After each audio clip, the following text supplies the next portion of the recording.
All right, guys. So you all know I went on the PBD podcast the other day. And as I've described before, it's sort of like it's a right-leaning, entrepreneurial, self-help type, kind of pro-capitalist show. He likes to talk about all sorts of different stuff. He had some mob bosses on in the past and whatever. Interesting show overall. I went on there purposely to go into the Lion's Den and sort of joust a little bit. It was fun, and we did a great job. Definitely go watch that out and read the comments because, you know, we planted some seeds, hopefully changed some minds, and it's all good things. And it told me I got to get out of that echo chamber more often to try to, plant seeds elsewhere as well and get people thinking, spread the ideas that we believe in. But anyway, I digress from that. Reza Aslan, I don't know how many of you guys remember this guy, but he's probably most famous for sort of defending Islam and moderate Muslims against the likes of Sam Harris, Bill Maher in the past. He was big maybe like 2013, 2014. Haven't heard of him in a while. He had a CNN show for a little bit, but then I think he got canceled because he said some shit about Trump that they said was too extreme or whatever. I don't remember the specifics. But anyway, he's got a new book. He went on to the PBD podcast, and Patrick Bet-David, the main host here, that's this guy right here, and Reza are going to go back and forth on Iran. Now, this is actually a really good debate because they get into U.S. policy towards Iran. They're disagreeing on the Iran nuclear deal, and they're both Iranian. And so it's a great debate. I wanted to play it, and we'll sort of break it down as we go here. Nuclear deal, which you support as well. 100% support the nuclear deal. So you support negotiating with a nation that says "Marik bad America," death upon America. You're comfortable negotiating with a country that hates us. I'm sorry. Who do we negotiate? We only negotiate with countries that love us. Is that how negotiations work? Have you heard of the phrase diplomacy? But diplomacy. There is no negotiation with a country that actually agrees with you. But we negotiate with countries that disagree with us. I totally get that. All right. On that point, yeah, I don't even know what we're talking about here. Trump negotiated with North Korea. And I, as a lefty, supported that because I'd rather him be talking to North Korea than us being this close to launching missiles or actually launching missiles. And so on that front, 100% agree with Reza. The whole point is you talk to countries that don't agree with you. Now, sometimes it doesn't work out, right? And that's fine. That's the nature of the world. But other times you're going to talk and you're going to make a deal and it's going to work out. But for the most part, the countries we negotiate with that disagree with us, they don't say death upon Americans. Iran says death upon Americans, the top of the Iran. This is not even the people in the streets. Who gives a fuck? So what? So give $150 billion? That's a valid concern. That's a valid question. First of all, it's their money that we are releasing in exchange for removing nuclear weapons from Iran. All right, let me pause here for a second, too. The deeper question, too, is why do they chant death to America? Like, why? Is that in a vacuum? Is it because they just hate Americans innately and it's in their nature? And so, of course, they're going to say that because that's just how these savages are. Like, is that the idea? Or perhaps can you trace back to a reason why they would say it? Even though we all disagree with that. That goes without saying. It's obvious. That's an abhorrent thing to say. In the same way that, death to Iranians or whatever, death to Iran would be sort of a fucked up thing to say. But maybe the reason why they said that is because we did a CIA coup, which overthrew their democratically elected leader and put into place a dictator. And we did that specifically so the US and the UK can steal their oil. Oops. Maybe that's why they did the whole death to America thing. Now, once you understand that context, of course, everybody's still going to disagree with saying something as abhorrent and violent as death to America, but you're going to go, oh, okay, well, now the context is a little bit different, and at least you can see that it's not because these are savages who have a blind hatred, right? Anyway, now they get more into the Iran nuclear agreement. How do you suggest we remove nuclear weapons from Iran, Patrick? Okay, I have ideas for you. I can give it to you. Not to remove nuclear weapons. First of all, do you believe, no matter whether we give them the money or not, they're not going to continue working on nuclear weapons? They literally didn't. But hold on. Nope. We're not going to move past this until we establish the facts. The JCPOA, which was negotiated by the United States, Russia, China, the Security Council, and Germany, which is extraordinary. The idea that those 5 countries came together and the European Union and agreed on anything, let alone agreed on this absolutely remarkable deal under the Obama administration to remove all the enriched uranium out of Iran. There is zero doubt that that worked. Zero. The IAEA came out in no uncertain terms and said, within 12 months of that deal being put in place, Iran no longer had the enriched uranium to create a nuclear bomb. Within 12 months... You have to be naive to believe that. Okay. You have to be, but fair enough. Let's buy into the naivete and move forward. Okay, let's just say you're right. Let's say you're right. Let's not believe the people on the ground who are actually monitoring the nuclear plant. Okay, I have to comment on this too. There's no reason to take the position, oh, I don't believe that. Because when you allow in the inspectors, and the inspectors do their job, and they come out and say, yeah, they're following, and by the way, they verified this like 9 times or 12 times, all separate occasions. Yeah, they're following the agreement perfectly. Then there's no evidence to say they're not following it. All the evidence is that there is following it. Now, I'll even go a step further. One of the reasons why we know for sure they were following it is that the IAEA, it's the UN body, it's the International Atomic Energy Agency. They could do the check on the facilities, and they're the experts, and they could tell us what's going on. But beyond that, there's a pretty good reason to believe U.S. spies are in the IAEA, and so it's very possible that the U.S. spies, if there was any reason to believe, no, this actually, they're cheating or it's not working, if there was any reason to believe that, you definitely would have heard that in the media. They would have tried to drive home that narrative because the establishment was against the Iranian nuclear agreement. So the establishment could have easily undermined it. You have the IAEA in there, send in some U.S. spies, have the U.S. spies come back, tell our media, tell our other intelligence agencies, tell our politicians, well, the report is that they followed it, but actually they didn't follow it, and then that would have been big news everywhere, and they would have used that to try to justify another invasion. And by the way, they could have said, hey, they're not following it, even if they were, and to try to spark another military conflict with Iran. But they didn't do that. So in other words, even the embedded spies were like, yeah, they're kind of following the agreement. And if you have 9 or 12 or however many it was, independent verifications, where they're allowed into literally any facility that the IAEA says we want to go there. They let them in. And all we had to do was lift our sanctions and give them back their own money. So look, it was one of the best things the Obama administration did, and it worked. And then, of course, Trump came in and ripped up the deal and put us right back to square one. And now Iran's in a place where they're like, I guess we are going to build nuclear weapons because that's the only deterrent they have to Western aggression.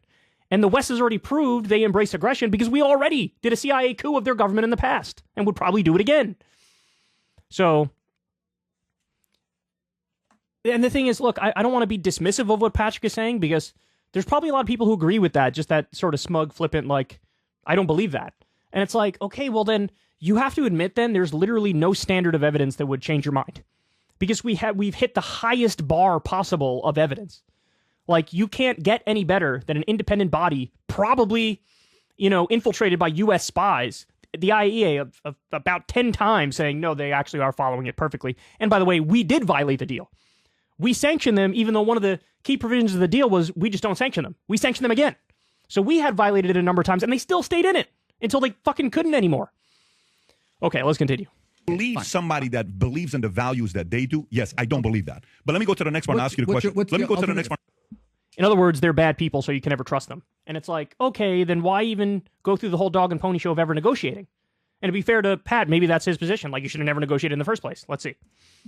What's the alternative? Let me go back to the next one and ask you the question. Okay. Your father was right about Khomeini. Fair? Yeah, absolutely. Your father was right. So do you think Iran, and I know this is going to be hard for you to answer this question, don't go Mossadegh. I'm purely talking Shah and the advancements we were making under Shah versus what happened to Iran under Khomeini, okay? If we had a choice between the two, this is not you can't say, well, I would choose this. I wouldn't choose either. If you had a choice between how Iran was during Shah's era versus Khomeini, which would you choose? No. All right, first of all, the correct answer is, and he led with saying you can't say this, the correct answer is Mossadegh. Because he was democratically elected. He was like a nationalist communist who wanted to nationalize the oil in Iran and give the proceeds to the people. He was democratically elected. That's who we overthrew to put a dictator in. So the correct answer is the Iranian people picked this guy. This guy should have been in power. I mean, that's the obvious answer, right? So answer number one is Mossadegh. But since in your hypothetical you're saying, well, you can't say that, then my next answer would be, I don't want either the Shah or, the Ayatollahs, because they're both ruthless, vicious dictators in different ways, right? And so that'd be my second answer. Number one is Mossadegh. Number two is neither. And then number three is if you force me to pick between the Shah or the Islamic Revolution and the Ayatollahs, of course I'm going to go the Shah. But that's like, this is one of those lesser evil conversations where it's like, you know, it's like they're both horrendous. So you're asking me to pick between like gonorrhea and syphilis or some shit. You know what I'm saying? Anyway, let's see what Reza says. Neither. I knew you were going to say that, but you can't say neither. Fuck that. You cannot say neither. How do you mean neither? Okay. How can you say neither? Be honest. I'm being serious with you. You may literally have this idea about the Shah's age that is in your imagination. I do not have an idea about Shah's age. You don't remember the thousands of people that he slaughtered on the street, the tens of thousands of people who would disappear into education camps. We replaced one murderous regime with another murderous regime, and it's stupid to say which one would you prefer. It's naive for you to say what you just said. You said since you've left Iran in 79 till today, Adam asked you a question. When's the last time you visited? You said 2005, before I became famous. You didn't use the word famous, but before I became known in a marketplace. Okay, you haven't gone back since. Under Shah, you could go back. This is not about saying one did it right or one did it wrong. Is your question which is more beneficial to me or which is better for Iran? It's by the way, the Shah was more beneficial to the people. You're saying Khomeini is more beneficial to the people. Fuck no, that's not what I said. So the question I'm asking is, literally said what is more beneficial? You can't say neither, though. You are telling me which murderous regime would you prefer? The murderous regime of the Shah or the murderous regime of the Ayatollah? You cannot be that naive, though. You cannot be that naive. Listen, if you take it from that route, the Reza Shah Pahlavi, okay, and Iran, where they were, which, by the way, for me, an imperialist model. Are you a populist? I'm not an imperialist. My model would be more what we have in America. Saying I'm not an imperialist, but my model is what we have in America. Who wants to tell him? Who wants to tell him about the nature of the U.S. government and our relation to imperialism? Anyway, let's continue. What I'm asking you, a simple question you can't answer. During Khomeini, millions of people died from other countries. Other innocent people died because of Khomeini's policies and his regime.